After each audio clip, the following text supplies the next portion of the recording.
Good morning दोस्तों। तो यार कैसे हो? आज मैंने नो वे होम मूवी को पूरा खोद डाला और मुझे काफी सारे न्यू डिटेल पता चले और ये हिडन डिटेल का पार्ट 2 है। अगर आपने पार्ट 1 नहीं देखा है तो प्लीज जरूर से जाओ और देखो। और मैंने पार्ट 1 में इस मिथानॉल और टोल्यून के बारे में बताया है, आप जाके देख सकते हो।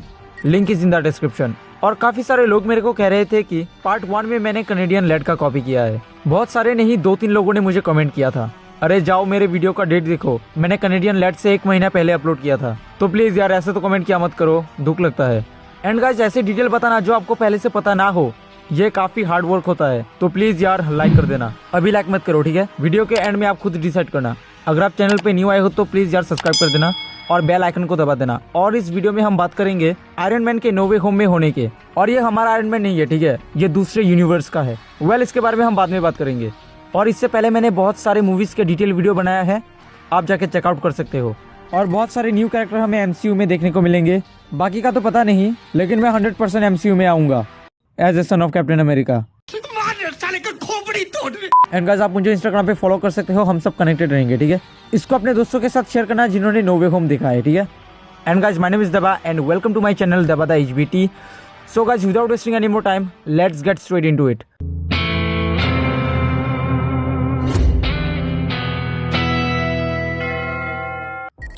Alright, detail number 1। तो एंड में बहुत सारे लोग बोलेंगे क्या हुआ, ये एंड से क्यों स्टार्ट कर रहा है? क्योंकि गाइस मुझे आपको दिखाना है कि मैं आपके लिए न्यू डिटेल लाया हूँ। So please let me allow, बाद में हम फॉर्म में आ जाएंगे। तो एंड में पीटर व्हाइट कलर का रोज दे रहा था। एंड गाइस व्हाइट कलर का रोज हम किसी को तभी देते हैं जब हम किसी को सॉरी कहते हैं। तो पीटर यहाँ पर आंट मे को सॉरी कह रहा था क्योंकि वो उन्हें बचा नहीं पाया, जबकि वो एक सुपर हीरो है।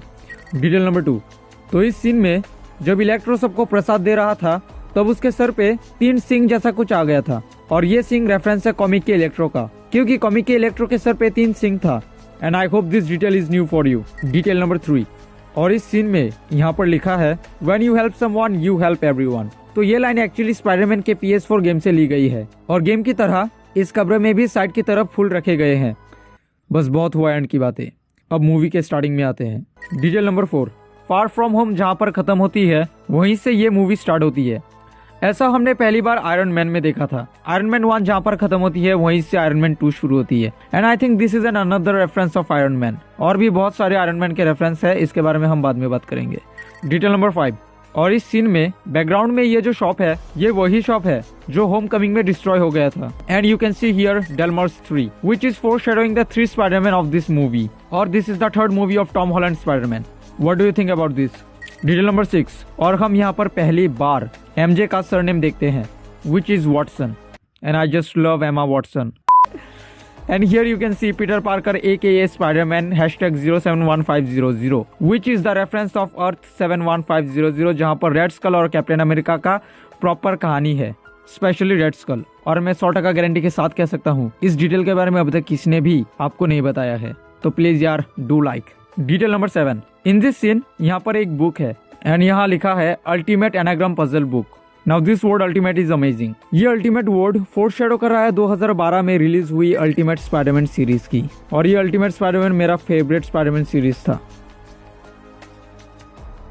Now let me tell you one thing, MCU का स्पाइडरमैन और अल्टीमेट स्पाइडरमैन ये दोनों काफी हद तक मैच करते हैं। क्या आप मेरे दिमाग को पढ़ सकते हैं? बताइए ना, मैं इस वक्त कौन सा नंबर सोच रहा हूँ। कोई नंबर वंबर नहीं, मालपुए हैं तुम्हारे दिमाग में।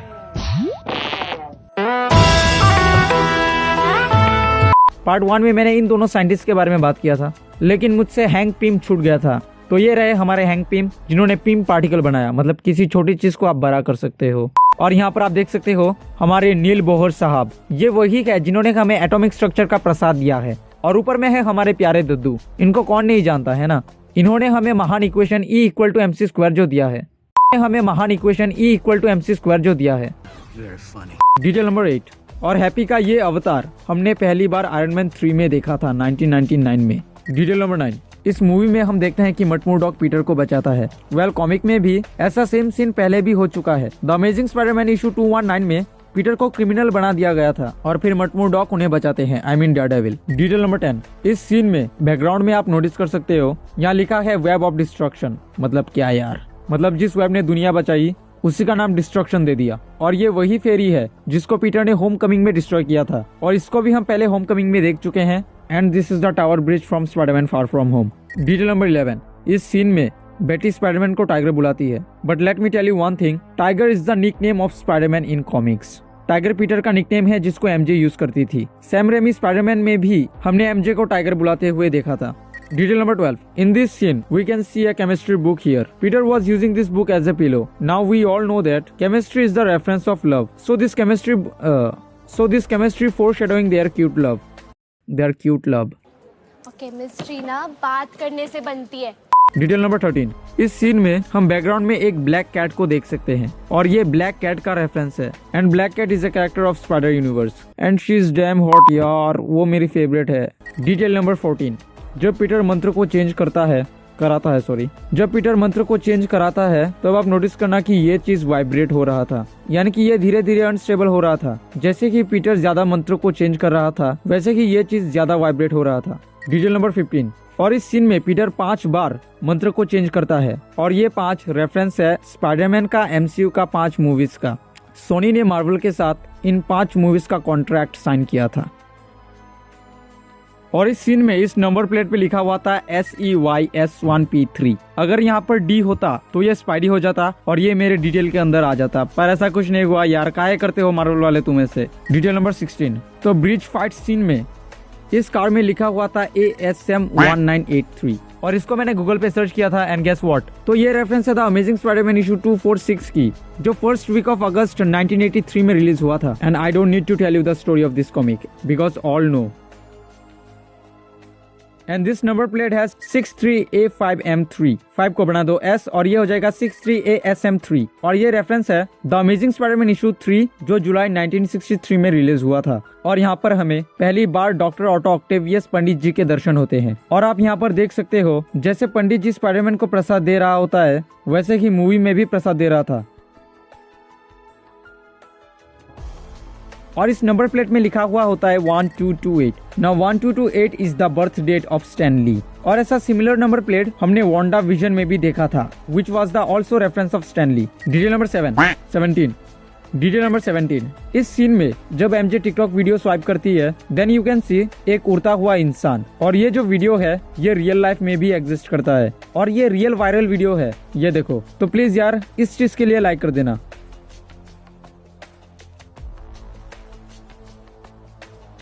Detail number 18। और यहाँ पर एमजे एक बॉक्स उठाती है जहाँ पर लिखा हुआ होता है गॉटी। गॉटी एक्चुअली बियर्ड के इस कटिंग को कहा जाता है, so it was the reference of doctor strange beard. Detail number 19। इस सीन में अगर आप नोटिस करोगे then you can see a logo of NY यानी कि न्यूयॉर्क और ये जो जगह है वो न्यूयॉर्क ही है। Detail number 20। इस सीन में जब पीटर आंट मे के पास पहुंचता है इस सीन में लिखा हुआ होता है मिस्टीरियो वाज राइट और ये ग्रीन कलर का होता है because Mysterio has green colour और ये स्पाइडरमैन का जो गोला है वो मिस्टीरियो के साथ काफी हद तक मैच कर रहा है। Detail number 21। तो यहाँ पर हम देखते हैं कि जे जोना जेमसन का स्टूडियो इम्प्रूव हो गया था, मतलब वो पीटर का न्यूज बेच के इतना पैसा कमा लिया कि उसने अपने छोटे स्टूडियो को बड़ा बना दिया। Detail number 22। तो इस सीन में डॉक्टर स्ट्रेंज पीटर के वार को उसी पे पलट देता है, I mean उसके ही जाल में फंसा देता है। तो ये करने का आइडिया एक्चुअली उसे वोंग से मिला था। शंग-ची मूवी में हमने देखा कि अबॉमिनेशन के वार को वोंग ने उसी पे पलट दिया था और वोंग जीत जाता है। वोंग ने इतना महान काम किया, ऑब्वियसली वो डॉक्टर स्ट्रेंज को तो बताएगा ही ना, अबे देख गधे मैंने इसको हरा दिया।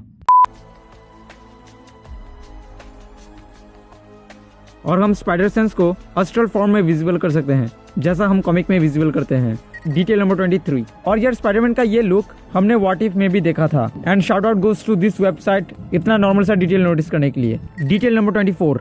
इस सीन में डॉक्टर स्ट्रेंज मंत्र को एक लड्डू में बंद कर देते हैं, I mean एक स्पेरिकल क्यूबिक बॉल के अंदर बंद कर देते हैं। वेल ऐसा सेम सीन हमने व्हाट इफ में भी देखा था जहाँ डॉक्टर स्ट्रेंज एक स्पेरिकल बॉल के अंदर स्पेल को बंद कर देता है। डिटेल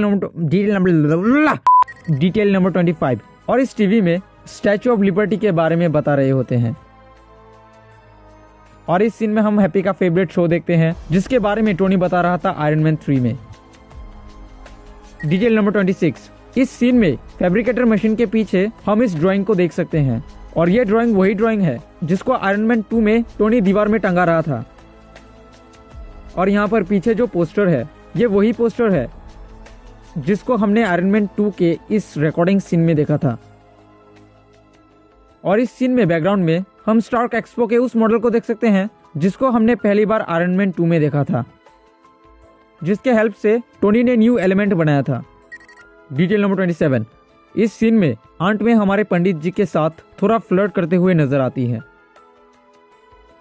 लेकिन आपके नॉलेज के लिए मैं आपको बता दूं, द अमेजिंग स्पाइडरमैन इशू 131 में ऑक्टोपस पंडित जी हमारे आंट मे के साथ शादी कर लेते हैं और ये चीज कसम से काफी अजीब है। इसके बारे में आप क्या सोचते हो प्लीज कमेंट सेक्शन में जरूर बताना। डिटेल नंबर 28, और इस सीन में हम आंट मे को ब्लू और रेड कलर का कपड़ा पहने हुए देखते हैं और ये कलर एंड में पीटर के सूट का कलर होता है। So it was the early reference of new suit. Detail number 29, हम जेमसन को एक ब्लैक कलर का हैट पहने हुए देखते हैं और ये कॉलबैक है सैम रेमी स्पाइडरमैन 3 की, जहाँ पर उन्होंने एग्जैक्ट सेम हैट पहने थे ब्लैक कलर का, और यहाँ पर गॉब्लिन का एंटी सीरम उसके ऊपर अप्लाई नहीं होता है। इस सीन में हम क्लियरली देख सकते हैं कि इस सीरम का काम कंप्लीट नहीं हुआ था। आई नो गाइस, मुझे पता है कि ये आपको पता है, इसलिए मैंने इसको डिटेल पे काउंट नहीं किया। क्या मैंने सही किया या गलत किया मुझे आप कमेंट सेक्शन में जरूर बताना। इस सीन में पीटर उसी जगह पर बैठा हुआ था जहाँ पर एमजे और वो सो रहा था और ये मिड टाउन हाई स्कूल की छत है। डिटेल नंबर 29, आपके मन में एक सवाल जरूर आया होगा कि इलेक्ट्रो कैसे फ्लाई कर सकता है। देखो गाइस, जब भी करंट फ्लो होती है तब उसके चारों तरफ मैग्नेटिक फील्ड प्रोड्यूस होता है। ऐसा एक नहीं और भी बहुत सारे प्रोड्यूस होता है और इस मैग्नेटिक फील्ड को इलेक्ट्रोमैग्नेटिक फील्ड कहा जाता है। तो इस इलेक्ट्रोमैग्नेटिक फील्ड के वजह से ही इलेक्ट्रो हवा में उड़ रहा था। चाइना में आपने बिना पहिए का ट्रेन जरूर देखा होगा और ये ट्रेन एक्चुअली में उड़ती है बस जमीन से थोड़ा ऊपर और इसकी टेक्नोलॉजी भी इलेक्ट्रोमैग्नेटिक फील्ड के ऊपर ही बेस्ड होती है। लेकिन इस फिनोमिना को होने के लिए एकदम लो डिग्री टेम्परेचर की जरूरत होती है जिसमें आपका रेजिस्टेंस बिल्कुल जीरो हो जाए। अब हो सकता है कि एमसीयू में टेक्नोलॉजी इतना हाई है कि ये फिनोमिना नॉर्मल टेम्परेचर में भी हो सकता है और इस मैग्नेटिक फील्ड का डायरेक्शन हम फ्लेमिंगो के राइट हैंड थंब रूल से पता लगा सकते हैं। एनीवेज उसको छोड़ो वरना ये फिजिक्स का वीडियो बन जाएगा। डिटेल नंबर 30, इस सीन में जब कहा जाता है कि अवेंजर्स क्या होता है तब हमारा टॉम कहता है कि अर्थ्स माइटिएस्ट हीरो। तो ये जो माइटिएस्ट हीरो डायलॉग है ये एक्चुअली अवेंजर्स का स्लोगन है कॉमिक्स में। डिटेल नंबर 31, और ये डिटेल मेरा फेवरेट है और इस डिटेल के लिए प्लीज सब्सक्राइब कर देना। तो इस सीन में जब तीनों स्पाइडरमैन स्विंग कर रहे होते हैं तब आप नोटिस करना कि पीटर वान ने अपनी बॉडी को फ्लिप करके इन दोनों को हाई पोटेंशियल से खींचता है।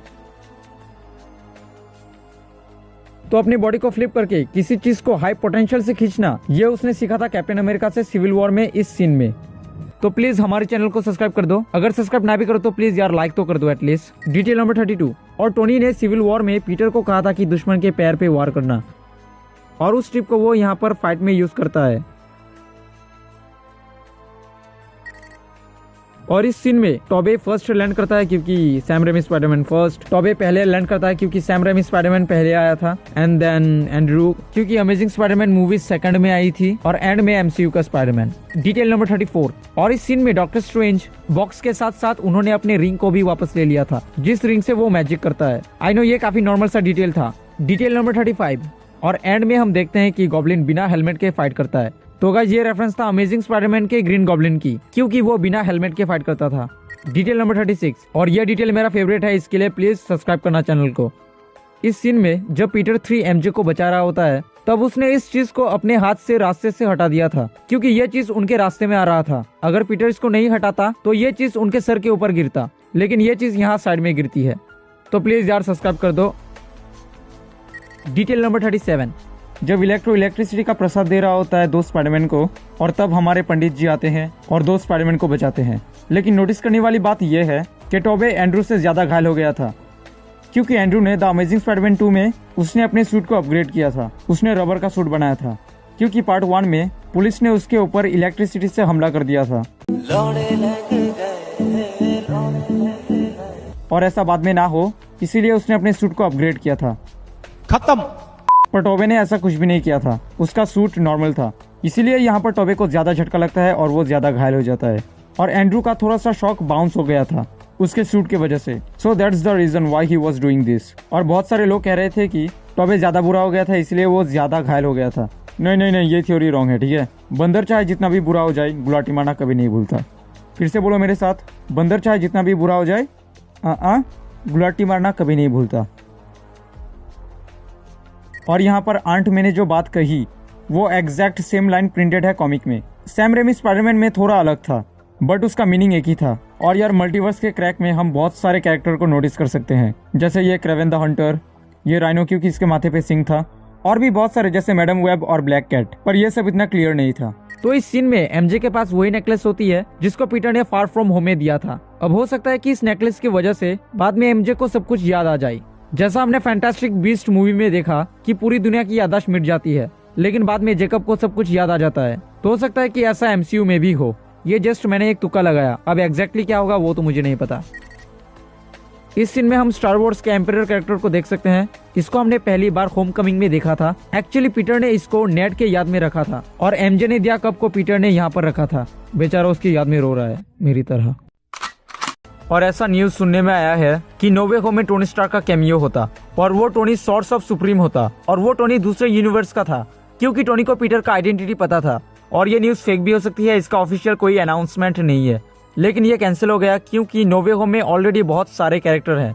उनको फिर मार्वल्स के फ्यूचर मूवी या डॉक्टर स्ट्रेंज 2 में दिखाया जाएगा और वो टोनी का वेरिएंट है जो सेम उसकी तरह दिखता है, यानी कि return of our RDJ in MCU. वैसे एक फैक्ट बता दूं कि ये जो लड़की है जिसको हमने डॉक्टर स्ट्रेंज 2 में देखा था वो पहले नो वे होम में थी, लेकिन ये प्लान भी कैंसिल हो गया। और इस क्यूट सी लड़की का नाम है अमेरिका चावेस। मैं 20 साल से सिंगल हूँ यार, इसीलिए मुझे अब सब लड़की क्यूट लगती है। कुछ पूछा मैंने कुछ।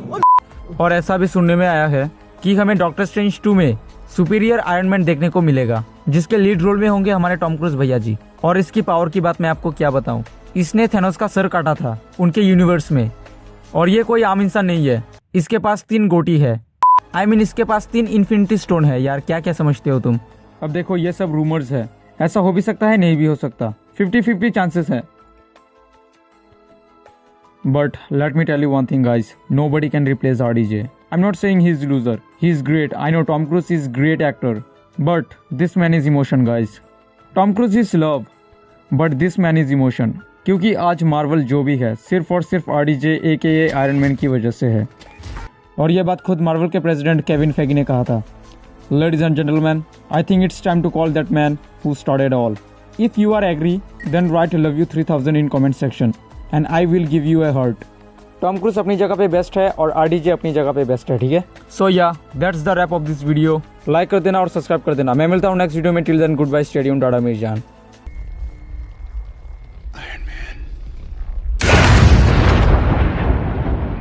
Fearless.